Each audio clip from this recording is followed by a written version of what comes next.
Hey guys, it's Al again with another video game review. As you can tell by the screen, today we're talking about the new God of War. God of War was released by Santa Monica Studios. At the time of this recording, it was released about 2 weeks ago. And full disclosure, I haven't beaten the game yet, but I have played a good chunk of the game. And I feel I've taken enough time to play with the mechanics and get an idea what's in the story to give you guys a decent review. So, let's get into it. Have the gods forsaken us, or have they given us another great game? Let's find out. God of War takes place several years after God of War 3. And in the interim, all we know about the years between the games, at least to the point in the game I am, is Kratos somehow found his way to the land of the Norse gods. He met a woman there. They fell in love. He got married. They had a son. The son's name is Atreus. The wife somehow died, and Atreus and Kratos are fulfilling her last wish to take her ashes to the highest peak in the 9 realms. Kratos has also gone through a change in weapons in this time between games. Instead of the Blades of Chaos, in this game he wields something called the Leviathan Axe. And the Leviathan Axe acts a whole lot like Mjolnir does, Thor's hammer, in that you can throw it and you can summon it back to you. And this is actually a really interesting game mechanic. We'll talk about it a little more when we get to the gameplay and combat aspect. Where the first 3 games in the series were based around Greek mythology, this game is based around the mythology of the Norse gods. So Thor, Odin, and so on. I don't know as much about Norse mythology as I do about Greek mythology personally. I know in the first 3 games they took a lot of liberties when it came to the Greek mythos and the pantheon of gods. I don't know if they're doing the same thing with this game or if they're staying relatively true to the mythos. I know they're taking a few liberties so far, but I don't know for sure how much of that they are. The lore in this game, however, is given to you in a very interesting way. It's given to you through, actually, the downtime. And there's going to be a lot of segments in this game where you and Atreus are in a boat trying to traverse the area, going from one place to another. Or there's a fast travel method, where you will also take a little time traversing it, but it doesn't take anywhere near as long as it would take to actually walk there. This is when you're going to get when the lore of this world is going to get flushed out, either through Kratos and Atreus talking, or there's a character later in the game that will really start familiarizing you with the lore and the other gods. So let's get on to the gameplay. The first thing that everybody blew up about right before the game came out is in this game, unless it's some kind of a scripted event, Kratos doesn't jump. There is no jump button in this game.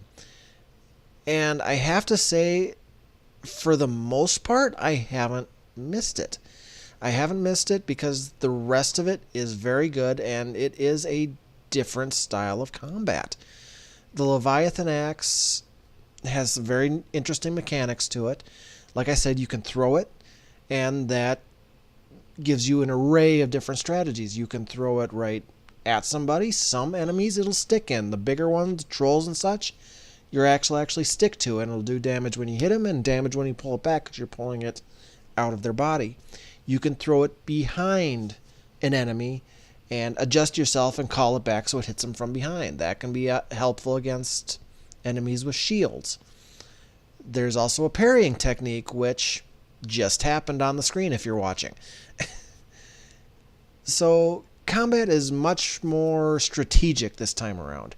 In the old God of War games, you could just plow in, hacking and slashing, spamming that square button, and you'd usually come out on top. That is not the case in this one. You have to dodge. You have to adjust your attack based on what enemies you're facing. And I actually like that change in the mechanic. There's also quick kills in this game. Especially when you go in barehanded, which you can do by either putting your axe on its sheath on your back, or by throwing it and not calling it back to you. You go barehanded, which, keep an eye on the combat. You will eventually see that here as I beat up a lot of these guys. And you'll do stun damage. And Atreus, you can also give him perks that will allow him to do more stun damage. When an enemy is stunned, you can go up to him and do an insta-kill, which, again, keep an eye on the screen. There will be some insta-kills coming up a little bit later that you'll get to see. So overall, the combat is very fluid. If there are any gripes I have about it, it's the lock-on system. I'm not a huge fan of the lock-on system. You have to hit R3 to lock on to anything, and it'll usually just lock on to whatever's closest to you or whatever you're most directly in line with at the time, even if that's not the enemy you want to be locked on to. And I haven't really found a way to control who you're locked on to. And the lock-on is it's not the best. And like I said, if there's any issue with the combat, it is that lock-on. It is that lock-on feature. It needs some work. But overall, the combat feels fluid. It's very strategic, which I like. And yeah, I definitely enjoyed this combat, and it makes me think a whole lot more than the original ones did, which is a great, great thing. Okay, so let's talk about the characters. In the first 3 games, Kratos didn't have a whole lot of character development. He was just this rage-filled guy who hated everybody and everything. Didn't matter who you were. He didn't care. He would just assume, drive his blades into your head as look at you. He hated everybody. In this game, his character has grown since those games, and he continues to grow as this game goes on, which is great. I am loving actually seeing some character development from Kratos. You can tell there are times in the story, and I won't spoil any specific points to you, where he seems to regret what he did in Greece, where he seems to regret killing all of those gods. Now, I don't know for sure that he actually does, because he doesn't, or at least to this point, haven't come right out and say it, but there have been some very strong hints that I won't spoil for you that he really regrets what he did. And I love that, and he's trying to impart that onto Atreus. And Atreus' character also grows. He never seems like a burden. And he is a very, very likable character at the beginning of the game. There is a small patch in the game where he just becomes, at least to me, became unbearable, but that was a whole scripted element to the game, and there was a very specific reason for it that, again, I will not spoil for you here. And then he goes back to being the likable kid once you get through that story element. So yeah, both of their characters are progressing, and their relationship as father and son progresses, develops, builds on the things that have happened to that point. One thing I will tell you is, for example, on that, Atreus is, especially early in the game, always asking Kratos, how did I do? Did I do well? We did well, right? At the beginning of the game, Kratos isn't having any of it. He basically craps all over whatever Atreus does in that when he asks him. But as the game goes on, it goes from you need work, you need to train more, however he says it, to that was adequate, to you did okay. I'm seeing improvement. And he eventually starts saying, yeah, you did really well. Good job. So, yeah, I love the character development. Story is what gets me in any game. And the characters and the character development in this game are definitely doing it for me on that front. All right, I do really enjoy the semi-open world nature of this game. It's a lot different from any of the other God of War games. And I like linear gameplay. This game is very linear with a semi-open world. There are a lot of side quests you can choose to do or not do. But if I have any complaints about this game, other than the one I already talked about with the lock-on mechanic,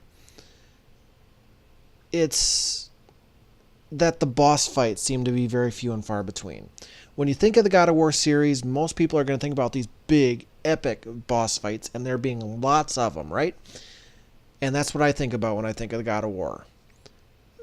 But they're very few and far between here. In fact, to the point I've gotten to in the game, there have been 3 or 4 of them. I think 4 of them at this point. And that's it. That's all there's been. So the boss fights are lacking. Other than that, I'm really enjoying this game. So how would I rank it? Now, since I'm still new at this reviewing thing, I'm going to tell you this is the ranking system I tend to use for video games. Would you buy it full price? Would you buy it at a discount? Would you rent it? Borrow it from a friend? Or stay away? This is a game that I unequivocally say buy it at full price. The game is great. It is totally worth the $60 price point. There is no DLC. There've been no plans to do any DLC for it, so the game is just as is. You're not going to pay any extra for it. There is no loot box issue. I know there's been a lot of loot box controversies recently. There will not be one here, or at least to this point hasn't been, because they haven't implemented anything when they easily could have. And that's a big plus if you ask me. I don't like those type of loot boxes and pay-to-play things. The story is definitely good enough to keep you paging through it. But what really is going to get you with this game is the character development. The interplay between Atreus and Kratos. At least that's what gets me with it. The combat, for the most part, works great. Again, except for the lock-on. Although the lock-on isn't quite as important a little bit later in the game when you get some of the new weapons. And again, without spoiling anything for you, there was a point, I was live streaming it, where you get there's a specific new weapon you get kind of later in the game, and I literally on the live stream did something to the effect of saying, "Oh yeah, this is God of War," because it felt exactly like I remember God of War feeling. So there's a lot of good things here, and like I said, totally buy it at full price. That's my recommendation. Everybody out there, what do you think? Do you agree with my assessment of God of War? Do you think it's as good as I say it is? Or do you think it's one you should stay away from? What do you like about God of War? What are your gripes about it? I would love to hear that in the comments below. This is Al.